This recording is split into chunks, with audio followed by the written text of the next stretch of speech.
Bienvenue dans notre émission Le Verre bien tendu. Aujourd'hui, on a le plaisir d'être chez Franck Breton, donc un très beau domaine de Loire, sur Montlouis. Donc bonjour Franck. Bonjour. Et puis on est aussi accompagné de Bastien Gillet, qui est l'auberge Pomme-Poire, sur lequel on a pu manger hier soir et on a pu réaliser à quel point il était créatif et qu'il y avait de belles choses à déguster. Donc bonsoir Bastien. Salut. Dit Babas d'ailleurs. Voilà. Donc, vous connaissez le début de l'émission, il faut qu'on trinque, alors trinquons.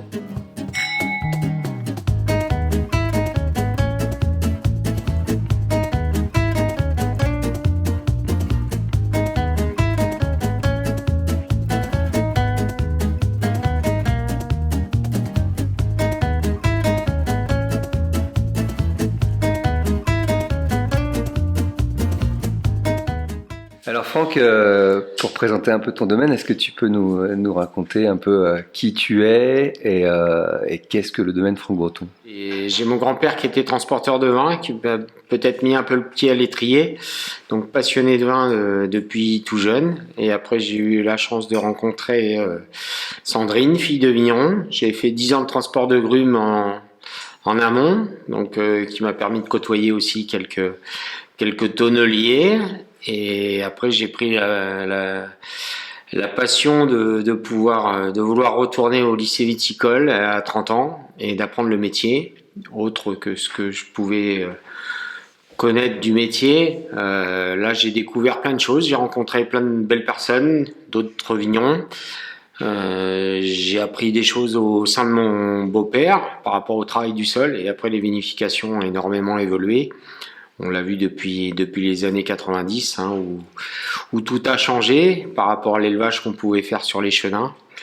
Aujourd'hui, donc, j'ai 8 hectares et demi en partie des chenins sur l'appellation Montlouis, avec à peu près 6 hectares de chenins et 2 hectares et demi sur des vins de Touraine. Et une grande passion pour le chenin, qui est un cépage qui est beaucoup plus compliqué que les autres, je pense, où on y met les mains, on passe beaucoup de temps en amont. Ma revendication, c'est vraiment de faire le vin à la vigne, plus qu'à la cave. Donc, pour avoir rentré un beau raisin dans le pressoir et après avoir peut-être le minimum syndical à faire, mais la matière première est très importante pour moi. Et après, avec différents élevages, hein, que ce soit en cuve ou en fût. Mais des vendanges manuelles, aujourd'hui tout est revendiqué en bio, tout a toujours été le travail du sol, pas d'herbicides, pas de pesticides, pas d'insecticides. Le but c'est vraiment d'avoir faire du vin qu'avec du chenin, qu'avec le cépage, et d'essayer d'être le plus naturel possible. Donc On a pu goûter tout à l'heure ensemble tes cuvées, notamment, on va tout de suite pour raccourcir les choses, voir que tu es un homme d'une grande précision, très exigeant, tu aimes les vins très tendus, tu fais des vins très élégants, on a eu le loisir de goûter des millésimes un peu différents et on voit que ça vit et ça bouge très bien. Est-ce que tu peux juste très succinctement nous présenter tes différents noms de cuvées et un peu leurs particularités en termes de terroir? Alors une grande partie, comme toute l'appellation, est destinée à la champagnisation. C'est vrai qu'il y a quand même aujourd'hui 70% qui est faite sur l'appellation en méthode traditionnelle. Donc moi, ça représente 50%. Les vins tranquilles ont pris une grosse part de marché. Donc moi, la grosse partie du domaine, c'est des bulles. Tout est fait en sucre naturel.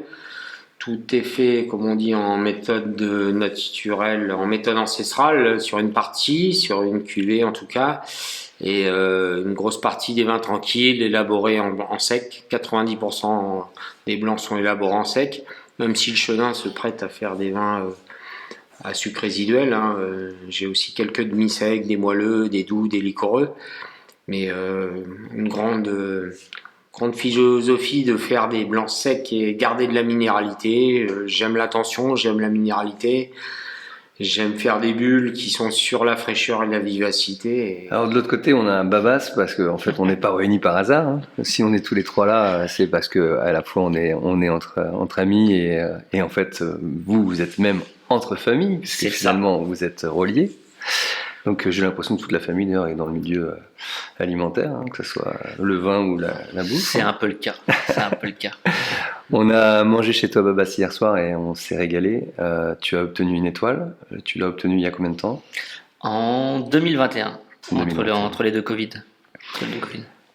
On a pu voir que tu avais créé un univers en fait dans ton restaurant. À la fois, on y trouve beaucoup de chaleur, beaucoup d'élégance à la fois dans la décoration, mais aussi dans ce que tu produis en termes de nourriture. Toi, ta démarche, c'est quoi par rapport à ton approche alimentaire? Alors ma démarche, enfin notre démarche, parce qu'il y a moi et Émilie. Oui. Aujourd'hui, on a racheté nous l'auberge en 2016 à mes parents. On avait une petite auberge, 30 couverts, une petite cuisine de 20 mètres carrés, mais on s'est très bien amusé avec. Et en fait, au bout d'un moment, on avait une philosophie d'aller voir plus loin, plus grand, plus d'espace pour que le travail soit mieux fait aussi, pour avoir plus d'aisance de travail, du meilleur matériel. On a réussi à le faire. En 2021, l'étoile est tombée entre les deux Covid, avec une toute petite équipe. Une équipe qu'on a formée et qui a jamais fait une maison étoilée ou quoi que ce soit. Donc, c'est des petits jeunes qu'on a formés nous-mêmes en tant qu'apprentissage. Et voilà, cette belle nouvelle est arrivée en 2021. Donc c'était grandiose pour nous. On l'a bien fêté. Et après, en deuxième Covid est arrivé. Donc ça nous a permis de réfléchir, de peaufiner notre projet d'agrandissement. Donc refaire des chambres, plus de place au niveau du restaurant, une nouvelle cuisine, salon, salle de petit déjeuner. Et donc on a réouvert après le deuxième Covid, 6 mois, plein gaz, avec une belle équipe. Et on a refermé pour une bonne année. Une bonne année de travaux. On a tout repensé. On a tout repensé l'architecture. Nous, avec Émilie, on a tout repensé l'intérieur du restaurant. Donc tout ce qui est vaisselle, peinture, jusqu'aux luminaires, les tables, on a tout repensé entièrement. Et voilà, le projet est arrivé et donc on a réouvert plein feu avec une toute nouvelle équipe, nouvelle cuisine, nouvelle salle.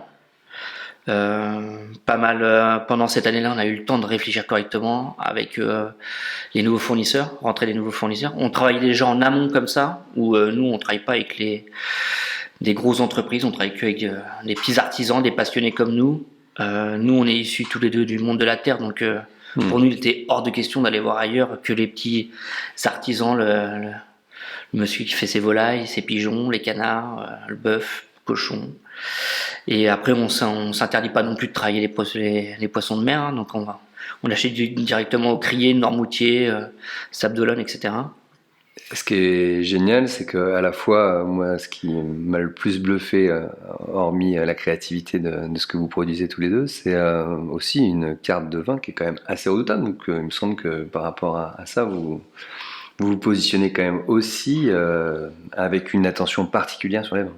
Ouais, on y fait très attention. Alors après, nous, on est quand même, je pense, aujourd'hui, très passionnés par le vin. Donc, je pense que, pour moi, je pense que demain, si vous me dites, on arrête la cuisine, je fais sommelier. Enfin, je me lance dans le vin immédiatement. Attention, Franck, il y a une concurrence qui s'ouvre. Non, pas faire de la vie. Pas faire de la vie. Mais dans le monde de la sommellerie, j'aurais adoré. Ouais. La caverne d'Ali Baba. Le cœur, l'antre.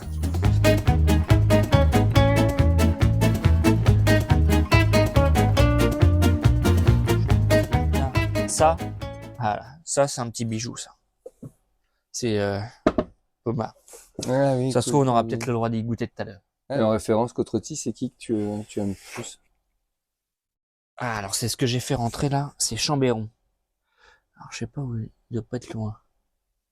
Chambéron, ouais, c'est un petit jeune et ça envoie fort et c'est un rapport qui était pris de dingo. Bah tu vois là, ça c'est les grammes non. Ça c'est les Michelin. Il doit pas être loin là. Là, Ça j'adore, ça je suis fan. Les gourdes. Ah oui. Ouais. Ça, Ah, 2011. Ouais. ça je suis grand fan. Ah, en plus, ça doit être un peu évolué. Ouais, ça doit être- ça, Claude Labonnette. Ouais. Ça c'est juste dingo aussi. Ouais. C'est des côtes rôties. Mm. Là tu dois avoir les Stéphane, je pense. comme ça. Et même en Bordeaux, tu vois, on a eu des trucs assez cool. Alors si ah, je vais peut-être pouvoir t'en faire goûter tout à l'heure. Ça. Ouais. Ça. Donc ça c'est une des premières cuvées de chez lui, c'est Noot. Ah, je connais pas. Claude Jogueron. Ah ouais. Le mec, c'est un fou. Ok. Il est il est à Arsac. T'arrives chez lui, t'as un portail tout pourri, tu rentres et il vit dans une forêt. Il Ah s'est ouais fait une auto-maison. Il a une maison tout en bois. À Margaux? Ouais, Enfin, à Arsac? c'est un grand malade. Ah ouais? C'est un grand malade. C'est de 2015. Et lui, on a une grosse alloc chez lui. Enfin, moi, je suis fan de lui. D'accord. Et tu vois, je suis arrivé chez lui, il nous fait tout goûter. Ouais. Il dit, attends, Bastien, tu vas venir à la maison. Il allume la cheminée. L'autre, il a été déglingué 3 pigeons dehors. Il arrive, il est plume. Il dit, attends, je vais retourner dans la forêt. Il retourne dans la forêt, il sort des gros cèpes. Il dit, vas-y, on met tout à la cheminée. Ah, génial. Donc, on dit souvent dans le Bordelais, on n'est pas trop Oui, bien oui, reçus. oui, Bah, oui, je vois très bien. nous, on a été très bien reçus partout où on a été. Hmm. Ça, c'est un petit bijou de la Savoie. Ça, c'est assez magique à boire. Ah ouais. Mm. Ça, je connais pas du tout. Bon, Ah, c'est après, bien. et après, dans le Jura, t'as les maisons Pinier, là. Ça, c'est magique aussi à goûter. Ouais. C'est du 100%. Enfin, Ouais, parce c'est que- vraiment la pâte Jura, quoi. Ouais, parce que t'en as pas mal. Hein. J'ai vu que Ouais. Jura, t'as Mais une je suis grosse un liste. peu fan du Jura, moi. Et les clients suivent là-dessus? Ouais. Ah ouais? Parce Bah, que je force les Léo. gens sont... Je force Léo. Mais faut que je leur dis, il faut que vous goûtiez à ça. Enfin. Ouais. Et surtout quand on fait parce que ça, c'est souvent Tu fais des accords particuliers. quand on dessus. fait des accords, tu sais, Ouais. quand tu prends ton menu, Ouais. normalement, on a l'accord qui va avec. Ouais. Et souvent, on check avec les gens. Les gens qui arrivent en dehors de la Loire, bah, ils veulent souvent boire Loire. Ouais. Mais je dis à Léo, maintenant, fais le travail. Faut que tu demandes aux clients. Parce que des fois, tu vois, moi, des fois, ça me ferait chier de boire sur un 7 plat. Si Oui. tu bois 7 vins de la Loire, Oui. bah, des fois, tu peux aller t'amuser à aller chercher un Comme truc t'aimes ailleurs, bien quoi. découvrir, piocher, Voilà. et te dire, tiens. Puis t'amuser un peu pour chercher. Ouais, Parce que complètement. je dis, si tu mets cette Loire, Ouais. je vais pas chercher beaucoup, quoi. Ouais. Donc là, maintenant, on s'amuse. En fait, on dit aux clients, bah tiens, on va faire un jeu dans les 5 verres. Ouais. Je vous en mets un à la volée que vous savez pas d'où ça vient. Ouais. Et donc c'est pour ça qu'on peut faire découvrir des Savoies, des Jura, des trucs un peu Hmm. que les gens ont pas l'habitude, quoi. Que Ouais. les gens ont pas l'habitude. Parce que bon, vendre du Bourgogne, c'est pas compliqué de vendre du Bourgogne. Bah non, disons qu'en Du tout Bourgogne, cas, on en a déjà pas assez, donc c'est pas ouais. compliqué. Je pense que pour moi, c'est un métier qui est ultra passionnant. On peut voir, enfin, on voit que des artistes. Ouais. Enfin, lui qui aime le bon vin, en tout cas, il peut voir que des artistes. Il sort de son restaurant, il va dans des domaines comme chez Franck. Enfin, il y a plein de monde. Mais c'est que des gens, les gens qui travaillent la terre. Aujourd'hui, ils les mettent sur la table tous les ans, quoi. Pour eux, c'est quand même. Nous, on a la chance où on a des clients. Si on travaille bien, on a des clients qui rentrent chez nous. On fait nos complets, on ressort, le chiffre d'affaires rentre. Eux, ils jouent leur vie à l'année tout le temps. Et moi, je l'ai vécu avec mon père, où c'est un ancien arboriculteur, donc. Et le père Émilie qui était viticulteur aussi. Donc nous, je pense qu'on l'a vécu comme ça et que, ouais, on adore le vin, on est fan. Moi, quand j'ai connu Émilie, on arrive à Saint-Martin-de-Beau, je connaissais pas. Alors j'avais l'habitude de goûter les Montlouis, etc. Mais Saint-Martin-de-Beau, donc j'ai goûté les vins au papa Émilie, à Claude, top, j'ai adoré. Et après là, quand Franck a repris le domaine, on sent qu'il y a une aisance qui se met, il y a une évolution, il y a quelque chose qui s'est mis en place. Voilà, c'est comme tout, c'est comme moi et mes parents. Mes parents, quand les gens venaient manger chez mes parents et quand ils viennent manger chez nous, obligatoirement, on a un palier, on a une exigence qui se met en place. Et puis, normalement, on est là pour faire le taf et puis monter les marches au fur et à mesure. Et voilà, c'est le but. Toi, Franck, sur l'ensemble de tes cuvées, tu as des parcelles. Donc, tu as Caillasse, par exemple, qui est une parcelle avec un vin bien tendu, bien sec, et on a pu goûter tout à l'heure, justement, qui apporte cet aspect un peu salin qu'on a en fin de bouche, et dont on partageait un peu tout à l'heure le plaisir, justement, de cette envie d'avoir toujours, de se dire qu'on a une bouche toujours disponible pour boire un coup et qui rend le vin très, très agréable. Est-ce que tu as des coups de cœur au sein même de tes propres parcelles et est-ce qu'elles ont pour toi une personnalité très distincte ou finalement tu les élèves un peu de manière identique Chaque millésime, c'est un nouveau bébé qui arrive. J'ai envie de dire ça parce que on prépare tout. On a beau faire de la même façon tous les ans et on a à chaque fois un nouveau vin qui arrive. Et c'est un petit peu la pâte. On subit parce que notre métier c'est ingrat. On a les aléas climatiques. On a des années plus ou moins ensoleillées. Les vendanges, on fait tout ce qu'on peut pour les préparer en amont et avoir rentré le plus beau raisin qui soit. Mais après, c'est des équilibres toujours entre l'acidité, l'alcool et la minéralité. Ce que je recherche le plus, moi, j'aime bien, comme on disait tout à l'heure, des vins qui ont de la tension, qui amènent cette salinité et cette envie de redoubler. Donc même si le chenin se prête beaucoup à faire des vins aussi à sucre résiduel, mais aujourd'hui la demande elle est plus sur nos brutes nature et puis sur nos secs. Alors oui, les caillasses c'est un petit peu ce qui m'a mis un peu en valeur. C'est ta plus grande parcelle, les caillasses Ou pas Là, oui, en gros sur des secs, là il y a 1,5 hectare maintenant et c'est la cuvée que je vends le plus au domaine avec toujours ce côté plus tendu. J'ai la chance d'avoir des terroirs qui sont bien ancrés et même en montant sur des maturités, on garde quand même toujours beaucoup de fraîcheur. Et les caillasses, voilà, ça c'est un parcellaire en tout cas que j'affectionne. Aujourd'hui, je cherche des terroirs, je fais les plantations que je fais, c'est pour avoir de la petite grappe qui donne des belles tensions, des belles maturités. Et j'ai la chance de pouvoir monter en puissance sur mes terroirs sans perdre en fraîcheur. Ça, c'est vraiment important, je trouve, sur le chenin. Enfin, moi, j'essaye d'être assez proche du consommateur. Ouais. Tu vois, toute la journée hier, j'ai au moins encore 30 clients. Des bouteilles à 15 balles, il les picole, quoi. Ouais. Les bouteilles à 20, 25, il les achète, mais les boivent moins. Ouais. Donc, il n'y a pas de secret. Donc, c'est une histoire de rendement. Ouais. Et si tu arrives à faire, parce que si tu fais 25 hecto-hectares, t'as pas forcément les équilibres. Enfin, moi, je trouve que tu peux avoir des très belles acidités, des très belles maturités avec des rendements à 40 voire 50 hecto-hectares. Hein, quand tu as des 2022 avec même ça emmenait 60 hectos bien mûrs, il n'y avait pas de souci. Bien sûr. Après, souvent ceux qui te disent j'ai fait 25 hectos, il y a un cep sur deux, puis c'est dans les vignes boiteuses où il y a ça d'herbe dans les vignes et puis c'est un peu compliqué.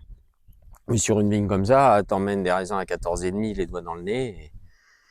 Et avec des grosses maturités et des équilibres d'acidité. Tu vois, là, on a un cep qui est vachement mieux, tu vois. Moi, si j'avais que ça, ce serait bien, tu vois. Là, il y a une grappe là, il y a une grappe là. On voit qu'il y a une belle grappe là, une là. Ouais. Là, on n'a pas le phénomène de filage comme on a vu sur l'autre. On a un rameau et on a une sortie de grappe. Donc, voilà, on est mieux. Donc là, le dernier travail qui a été fait, tu vois, ça a été oublié. Moi, j'aime pas ça. Bon, ça, c'est un petit pampre. Voilà.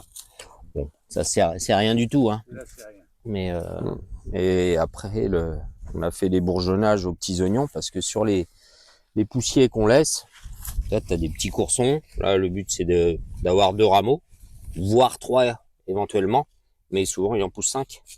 Donc, on en a enlevé. Et puis, souvent, il y a des départs. Hein. Quand on est sur des vignes, là, plantées en 2012, elle a encore... Celles-ci, elles sont de 2012 ? Ouais. D'accord. Okay. Donc là, elle est en place depuis... Bon, de toute façon, au bout de 7-8 ans, déjà, elle est bien ancrée. De toute façon, moi, elles sont décavaillonnées dès la plantation. La Roche-Mère, elle est loin en bas ? Là-dessus, c'est assez limoneux. Et on a une grosse différence entre le bas du chemin et le haut du chemin. On va le voir dans la plante, là-bas. On va avoir plein de cailloux avec beaucoup plus de cailloux de calcaire. Que ici, c'est assez limoneux et on va retrouver des argiles sur le haut de la parcelle. Donc là, ils sont pas si profonds que ça, mais de toute façon, le fait de décavaillonner, de les chatouiller, le radicelle, le chevelu, on l'élimine. Donc ça va vraiment être le racinaire principal qui descend. Sinon, il n'a rien à bouffer. Donc même ça l'oblige à aller chercher. Le pivot, il descend, il plonge, quoi. Et c'est là où on a vu toute la différence entre les sols travaillés, déparés, décavaillonnés, et puis ceux qui sont juste gratouillés vraiment en superficiel ou carrément désherbés, au chimique. En 2022, les raisins étaient magnifiques là-dedans. Alors que c'était la canicule et tu voyais un dépérissement avec un collègue là qui a une grande parcelle là et là, les vignes elles étaient toutes jaunes et puis elles crevaient la soif, quoi. Et puis l'an passé c'était tout l'inverse avec des excès d'eau. Tout était pourri et ça faisait pas 10,5. Et puis ici tout était nickel et ça faisait 13,2. Voilà. Donc il y a vraiment un travail du sol qui est important, mais tu conditionnes le racinaire avec ce que tu veux faire.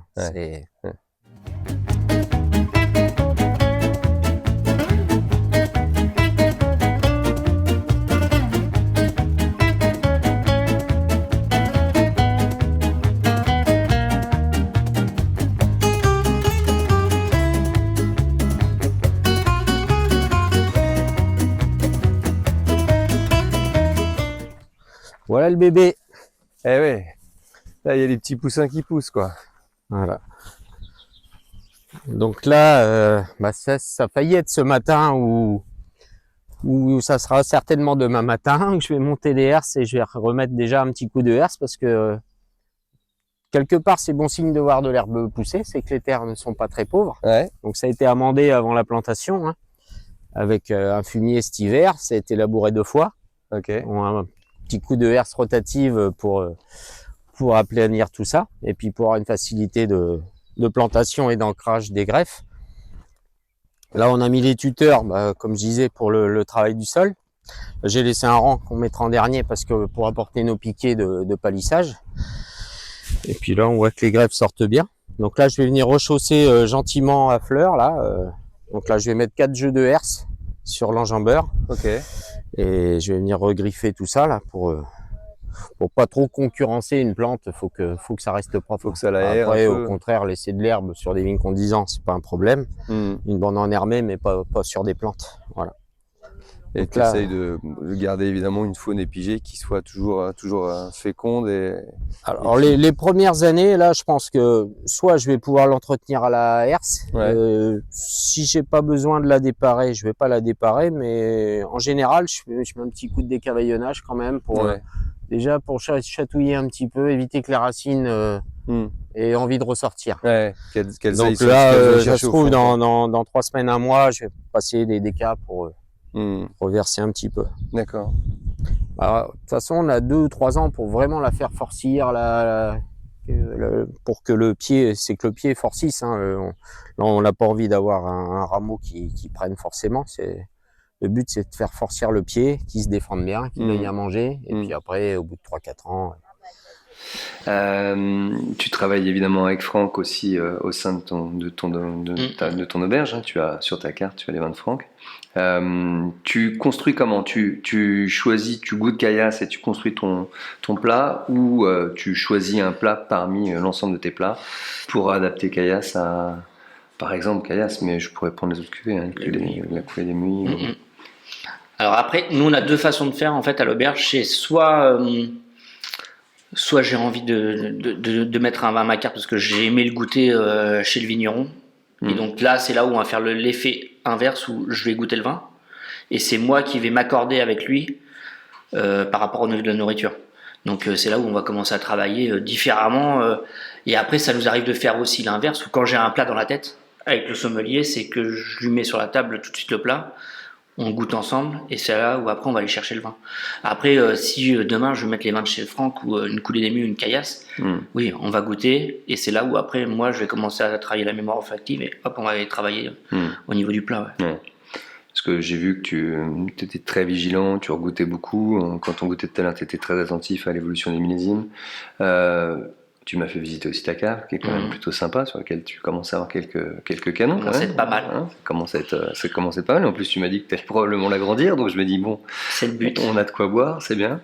Est-ce que ton but à toi, après, ça sera peut-être de chercher à avoir des millésimes un peu, de manière à pouvoir faire pas de dégustation verticale, mais d'avoir une proposition possible sur différents millésimes d'un même domaine, comme le domaine de Franck, ou...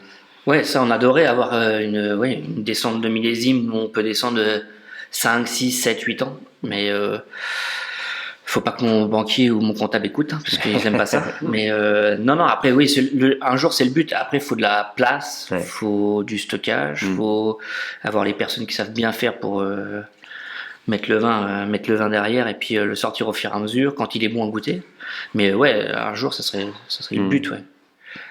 Et ça serait vraiment l'ultime étape au niveau au niveau de la sommellerie. Si on arrive à ça, en tout cas, on arriverait vraiment presque au bout du prototype final qu'on aimerait bien faire. Ouais. Franck, on a visité tout à l'heure ton chai, t'es quand même très bien équipé, on voit que tu fais de la précision, pressoir pneumatique, t'as des cuves thermorégulées en inox, j'ai vu que t'avais aussi une pièce pour mettre tes fûts. Ton approche par rapport au bois justement et au boisé de tes vins, est-ce que tu leur donnes une influence importante? Est-ce que tu choisis des chauffes importantes ou pas sur tes fûts, ou au contraire tu cherches juste à donner cette espèce de micro-oxygénation qu'apporte le bois et ne pas donner d'arômes qui soient des arômes un peu modifiés par les apports des phénols? Alors le fût, avant, on va dire avant qu'il y ait toute la cuverie inox thermorégulée, on travaillait qu'en fût. Donc j'ai aimé toujours cette micro-oxygénation qu'apportait l'élevage en fût ou en barrique. Aujourd'hui, il y a un petit peu plus de précision puisqu'on choisit évidemment nos chauffes, nos températures, nos épaisseurs de douelle et tout, notamment sur la coulée des nuits, hein, où là il y a une précision un peu plus précise, enfin plus particulière. Il y a toujours un apport du bois. Après, du fait de travailler avec très peu de soufre, la thermorégulation m'a beaucoup aidé. Aujourd'hui, tout est élevé sur lit fermentaire. Les jus sont rentrés, ils sont juste débourbés au froid. Et après, ça part en fermentation avec les levures indigènes. Donc, quand on ne fait pas d'apport de sulfite dès le début, on a intérêt à maîtriser quand même les températures. Donc la thermorégulation est quand même essentielle là-dessus, que ce soit pour les rouges, pour les intensités de couleur, ou que ce soit pour les blancs, pour les arrêts de fermentation. C'est quand même très important. Je suis toujours attaché à l'élevage en fût. Je vois qu'on n'a pas du tout les mêmes apports qu'on peut avoir sur la cuvée des caillasses, où il y a une partie qui est élevée en barrique et une partie qui est élevée en cuve. Et puis sur la coulée des nuits, où on est intégralement sur une futaille avec un pourcentage de 25% de fût neuf. Mais en effet, pour l'instant, je suis assez arrêté sur des chauffes médium. J'ai essayé cette année une chauffe un petit peu à cœur, donc un petit peu plus puissante. Le but, c'est toujours que le vin supporte la barrique et que tout se patine l'un dans l'autre avec un petit temps d'élevage. Voilà. Et faut du vin. De toute façon, si c'est pas le fût qui va arranger le vin, donc il y a toujours une grosse sélection à l'avant-vendange. Donc on y passe du temps, on y met les mains. Il y a 2 à 3 passages par parcelle. Et c'est ça, pour moi, le plus important, c'est la précision. C'est ce que tu me disais tout à l'heure, c'est 80% du boulot, c'est à la sortie de la vigne. Quand voilà. C'est ça. Une fois qu'on a rentré une belle matière première, comme Bastien. Avec ses plats, voilà, la matière première est très importante.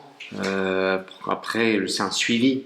C'est tellement plus compliqué quand on part sur une matière première qui est douteuse que quand on a tout trié, c'est là que le vigneron ne doit pas se tromper.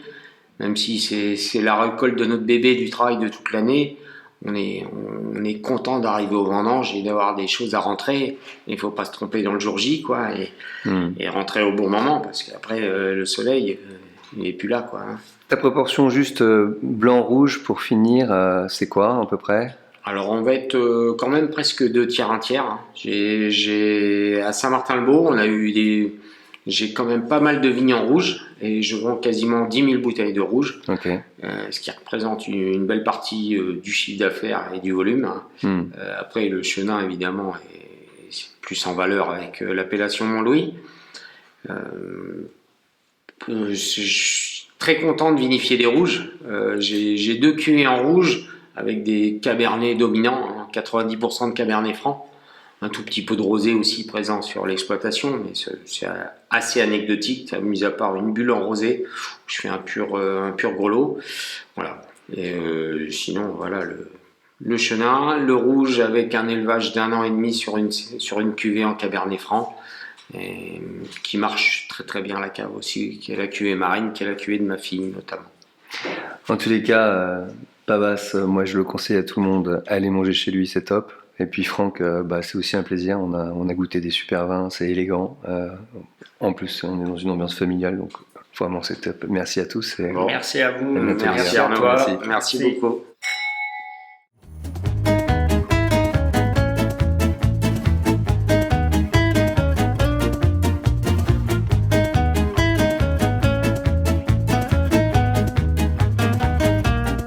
Bon, alors, Émilie. Onchine, ça fait un petit moment qu'on passe du temps ensemble depuis quelques jours. J'ai pu voir que tu étais aussi amatrice de vin que ton mari. Et ça me fait plaisir, parce que forcément... Et du coup, comment vous faites tous les deux quand vous parlez vin? Toi, tu as des goûts particuliers par rapport à lui, ou vous avez... Alors, en général, on a des goûts assez similaires. On a les mêmes critères de sélection. que ce soit dans la valeur humaine du vigneron, ça c'est hyper important pour nous. On va vraiment privilégier d'avoir un contact avec la personne, le vigneron, l'histoire de son entreprise ou de son domaine, plutôt qu'une étiquette qui va être la pépite que tout le monde recherche. Nous, on va vraiment chercher le contact humain et de par le contact humain, les valeurs du travail qui vont avec. Ouais, parce que quand après, sur la journée qu'on a pu passer, par exemple, hier, je vois que toi, t'aimes autant que moi la convivialité. Il faut que... Alors, effectivement, dans la famille, on aime beaucoup la fête, la générosité, le partage, la convivialité. Ça, c'est les valeurs fondamentales qui font qu'on ne peut que avoir envie d'ouvrir un restaurant pour recevoir les gens, partager des bons moments avec eux, leur apporter un souvenir mémorable, et on accueille nos amis comme on accueille nos clients. Et ça, je pense que ce sont des valeurs qu'on nous a inculquées depuis le plus jeune âge, puisque aussi bien Bastien que moi, on est des enfants de la campagne. À la campagne, on ne sait pas ouvrir une bouteille, on en ouvre plusieurs. On ne sait pas mettre un paquet de cacahuètes au milieu de la table, c'est toujours des grands buffets ou voilà, beaucoup de choses à partager. Toujours dans cette même envie de vouloir faire plaisir à nos amis, à nos proches. Je t'observe depuis 2 jours et à travers même ta simplicité dans la manière dont tu peux aborder le contact avec les gens, etc. T'es toujours attentif quand même à l'esthétique, j'ai l'impression. La décoration, ça fait partie, par exemple, une des choses qui était très importante pour nous, c'est-à-dire qu'on ne se voyait pas recevoir dans un endroit où les gens se sentent pas bien. Donc à partir du moment où les gens doivent se sentir bien, on doit créer un lieu avec des couleurs chaleureuses, avec des belles matières, valoriser l'artisanat aussi, parce que dans toute la décoration qu'on a mis en place au sein de l'auberge, où on a travaillé avec énormément de personnes au savoir-faire artisanal, que ce soit de la poterie, que ce soit le choix des luminaires, que ce soit le choix des espèces dans le jardin. La jachère fleurie par exemple, c'était quelque chose qui nous tenait à cœur, parce que ça fait comme un espèce de jardin fouillis mais organisé à la fois, hyper bien pour l'écosystème. Et au niveau si on revient un peu à l'idée des vins et des canons qu'on peut boire chez toi, parce que la cave, on en a parlé, et puis on l'a visité tout à l'heure, elle est quand même bien complète. Vous faites les choix ensemble, vous allez chez les vignerons ensemble? Oui, alors, donc effectivement, moi depuis mon plus jeune âge, je suis baignée dans le monde du vin, donc effectivement, c'est quelque chose qui me tient particulièrement à cœur. Quand on a la démarche, alors, il y a la réalité du fait que le temps nous manque, hein, quand on tient une auberge, c'est beaucoup de travail, donc manque de temps pour faire tout ce qu'on a envie de faire, mais néanmoins, on a quand même, avec Bastien, la chance de pouvoir avoir nos repos ensemble, donc de pouvoir aller à la rencontre des vignerons ensemble, en compagnie de notre sommelier ou même parfois des gens de notre équipe, et puis même parfois des copains. Et donc, on adore, toujours dans notre démarche de partage, arriver avec le pique-nique, faire une petite visite dans les vignes, faire une déguste à la cave, et en général, on n'est pas en mode on se fait 5-6 dégustes chez un vigneron, chez différents vignerons sur une même journée. On va privilégier de prendre plus de temps avec chaque personne. Je ne suis pas sommelière, hein, pour moi la sommellerie sommelier c'est un métier de toute une vie, donc moi je suis plus maîtresse de maison, mais indirectement le monde du vin m'a depuis mon plus jeune âge attirée. Oui, parce que toi tu as quand même vécu dans un univers dans les vignes, au milieu des vignes. Exactement. J'imagine que tu as dû participer aux vendanges X fois. Tout à fait. Alors, quand j'étais petite, c'était la sortie de l'école. Ma maîtresse me demandait, voyait avec mes parents pour qu'on puisse aller avec la classe dans les vignes faire les vendanges. À l'adolescence, j'emmenais mes copains-copines, mais là, on faisait des batailles de raisins pourris parce que mon père triait, donc il y avait des grappes qui ne mettaient pas puisqu'il a fait de la vendange manuelle avec des différents tris, donc il y avait des grappes pourries et je m'amusais à les balancer sur les vendangeurs. Je foutais le bordel dans les vignes, ça lui plaisait pas du tout. T'as pigé? Et voilà, un petit peu, égrappé. J'avais les mains toutes noires. À l'adolescence, c'est pas quelque chose qu'on aime faire, mais aujourd'hui, c'est que des bons souvenirs. Et effectivement, les vendanges, l'habillage des bouteilles, le capsulage. Ceci étant, je suis partie de la maison à 15 ans, donc j'ai pas eu non plus le temps de faire plein de choses. Malheureusement, j'ai pas eu la fibre pour reprendre le domaine, mais je suis super contente parce que ma sœur, elle a trouvé un mari qui a repris le domaine. Donc mon père a la chance de ne pas avoir eu de garçons, mais 2 filles qui ont trouvé des gendres exceptionnels. Et un qui lui fait des bons petits plats et qui lui a fait découvrir la gastronomie, et l'autre qui a repris son bébé, qui est évidemment une grande réussite aujourd'hui, puisqu'il a énormément fait évoluer le domaine. Et bah pour papa c'est génial quoi. Et puis bah maman derrière qui elle gérait la compta en plus de son travail. Donc oui, j'ai été baignée dans le monde de l'entrepreneuriat difficile, parce que à leur époque c'était pas toujours facile. En fait, avec Bastien, on s'est connus en apprentissage à Hazel Rideau, donc dans un restaurant. Il y a 20 ans, je crois. Il y a 20 ans déjà, oui. Il y a 20 ans. On a à peine 40 ans tous les deux, mais on s'est connus hyper jeunes, c'est vrai, en apprentissage.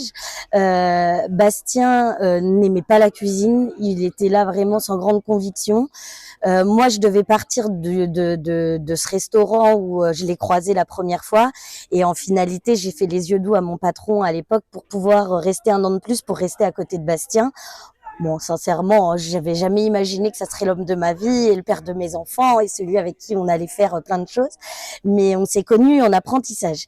Et effectivement, quand on est sorti de notre apprentissage, les parents de Bastien avaient ce projet qui était vraiment le bébé de leur vie, enfin leur 4e bébé, parce qu'ils sont 3 enfants. Et cette auberge, personne n'avait misé dessus, tout le monde disait ça va pas marcher, ils vont se casser la gueule, voilà. Et comme ils galéraient parce que c'était dur vraiment, ils étaient pas du métier, et même si nous on n'avait pas grande expérience, nos quelques années d'apprentissage nous ont permis de les épauler, mais pensant qu'on allait vivre de grandes choses nous derrière en allant travailler dans les grandes maisons, celles qui nous inspirent, notamment la maison 3 Gros pour pas la citer, mais comme plein d'autres. Et nous on pensait vraiment qu'on irait dans toutes ces grandes maisons se forger. Quand le Michelin a appelé pour nous annoncer cette fameuse étoile, quand je voyais le numéro en plein couvre-feu et tout affiché, parce que c'était pendant le confinement. C'était pendant le confinement, entre les 2 confinements, nous les restaurants, on était, les gens avaient tous le droit de retravailler, mais c'était vraiment la période où nous on était fermés. On avait le droit de faire de la vente à emporter. Et ce numéro qui apparaissait, moi je raccrochais, je sais quoi ça, limite je pensais que c'était une arnaque. Et j'ai fini par recevoir un SMS service communication du guide Michelin, pouvez-vous nous rappeler? Et là, dans mon corps, tout s'est... je dis, mais qu'est-ce que c'est que ça? Et en finalité, ils nous appelaient pour nous annoncer qu'on avait une étoile. Et nous, l'étoile, mais c'est vraiment pas du tout quelque chose qu'on... Enfin, non. En tout cas, et justement, par rapport à... Après, j'arrête, on va reboire des coups et on va passer à autre chose, mais... vous avez obtenu une étoile, vous avez créé un univers qui est vraiment pour le coup en symbiose entre les logis, l'ambiance, la nature. On est vraiment à l'aise, on est chez nous et on se sent bien, et c'est vraiment tout. Et tu parlais de 3 Gros et on en a parlé ensemble, et on retrouve un peu cet esprit justement où vraiment de l'approche du restaurant qui est là pour nous mettre à l'aise et qui est là pour nous mettre chez nous. Et c'est quoi les projets Est-ce que tu continues d'être dans une projection? Parce que je vois que Babas, il est toujours en permanence en train de réfléchir aussi à des choses qu'il veut mettre. On est insatiable dans la famille, hein, que ce soit les parents, les frères et sœurs et nous-mêmes. Alors, je dirais qu'en termes de structure, on veut pas plus de clients, on aspire même à baisser en nombre de clients pour pouvoir toujours s'améliorer. On ne fera pas plus de chambres, mais l'idée c'est d'améliorer tout ce qui peut être amélioré en termes d'esthétique, aménagement des extérieurs, à enjoliver le jardin, voilà, il y a des petites choses, il y a plein de projets, hein, la pergola pour créer de l'ombre, on a plein de projets en cours, mais pour peaufiner notre auberge actuelle. On n'ira pas faire d'autres projets d'agrandissement, pas de point d'eau, voilà, on cherche, les clients nous demandent piscine, etc. Non, nous on est un restaurant, On veut rester un restaurant, mais par contre, on veut faire évoluer le restaurant. Alors, pas pour chercher autre chose comme récompense, vraiment pour que nous, on se sente au mieux de ce qu'on puisse proposer à nos clients. Toujours des nouvelles assiettes, toujours, voilà, mais on n'a pas de projet, de grands projets autres. Je pense que là, on s'arrêtera là, mais toujours en améliorant, voilà, oui, faire un joli jardin, avoir une plus grande cave, voilà, améliorer toujours notre outil de travail, mais sans gros bouleversements. Émilie, j'aurais réussi pendant les 15 minutes à t'avoir sérieusement, parce qu'on n'arrête pas de rigoler depuis le début. Donc je te remercie. Bah, je t'en prie. C'est le Merci beaucoup. Merci.